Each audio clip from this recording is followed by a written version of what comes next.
సిద్దిపేట జిల్లా జాన్ పహాడ్ పంచాయతీ కార్యాలయంలో ఏసీబీ సోదాలు నిర్వహించారు.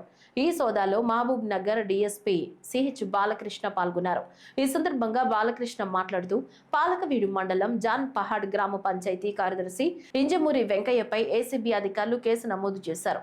ఇందిరమ్మ ఇండ్ల లబ్ధిదారు నుంచి 20,000 రూపాయలు లంచం డిమాండ్ చేసినందుకు ఏసీబీ కార్యాలయంలో ఫిర్యాదు మేరకు కేసు నమోదు చేసినట్లు ఏసీబీ అధికారులు తెలిపారు. నా పేరు CH Balakrishna, DSP ACB Mahabubnagar range. Nalgonda ACB range ఆఫీస్కు 19th రోజు రమావత్ స్వామి రెసిడెన్స్ ఆఫ్ కొత్తతాండ అనే వ్యక్తి కంప్లైంట్ ఇవ్వడం జరిగింది. కంప్లైంట్లో ఏంటంటే వాళ్ళ భార్య పేరు మీద ఇందిరమ్మ ఇల్లు శాంక్షన్ అయ్యింది. అందులో భాగంగా బేస్మెంట్ లెవెల్లో 1,00,000 రూపాయలు, రూఫ్ లెవెల్లో 1,00,000 రూపాయలు, 2,00,000 రూపాయలు బ్యాంక్ అకౌంట్లో బెనిఫిషియరీ బ్యాంక్ అకౌంట్లో పడ్డాయి.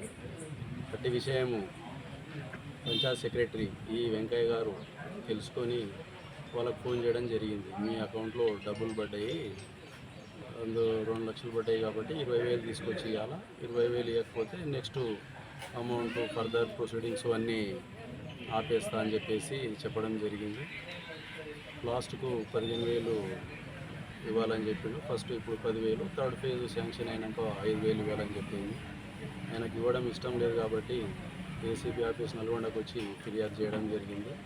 అయితే ఫిర్యాదు పైన వెరిఫై చేసి ఈరోజు కేసు రిజిస్టర్ చేసి దర్యాప్తులో భాగంగా ఇక్కడికి రావడం జరిగింది.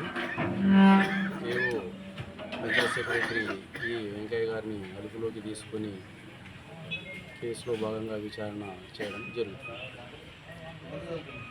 ఇప్పుడు ఎక్కడ అరెస్ట్ చేస్తారు? ఇప్పుడు ఆయనను అదుపులోకి తీసుకున్నాం. రేపు కోర్టులో ప్రొడ్యూస్ చేస్తాం. నాంపల్లి ఏసీబీ కోర్టులో ప్రొడ్యూస్ చేస్తాం.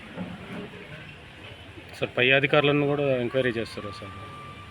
విచారణలో అంటే అందరూ ఆడియోలో పైన ఏఈజేఈ ఉన్నారని కూడా దాని విచారణలో భాగంగా అది కంప్లీట్గా జరుగుతుంది, విచారణలో జరుగుతుంది. ఫస్ట్ ప్రైమరీగా అయితే ఈయన మాట్లాడిన వాయిస్ ఉంది కాబట్టి ఈయనని చేయడం జరుగుతుంది. ఫర్దర్గా ఆయనని ఎగ్జామిన్ చేసి మిగతా వాళ్ళని ఎగ్జామిన్ చేసి ఫర్దర్ ఇన్వెస్టిగేషన్లో తర్వాత ప్రాసెస్ ఉంటుంది.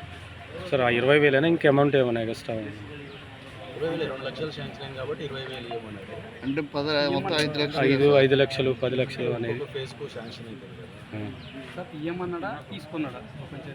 అంటే ఆమె అకౌంట్లో పడ్డాయి 20,000, లబ్ధిదారుల అకౌంట్లో లబ్ధిదారు అకౌంట్లో 2 లక్షలు పడ్డాయి. 2 స్టేజ్లు, బేస్మెంట్ లెవెల్లో 1,00,000, రూఫ్ లెవెల్లో 1,00,000. 2 లక్షలకు సంబంధించి పడ్డాయి కాబట్టి తెలుసుకొని ఆయన ఫోన్ చేసిండు. 2 లక్షల అమౌంట్ పడ్డాయి, 20,000 తీసుకొచ్చి ఇవ్వాలని. నాకు పిల్లలు ఉన్నారు అంత కాదు ఏదంటే లాస్ట్కు 15,000 సెటిల్మెంట్ అయింది.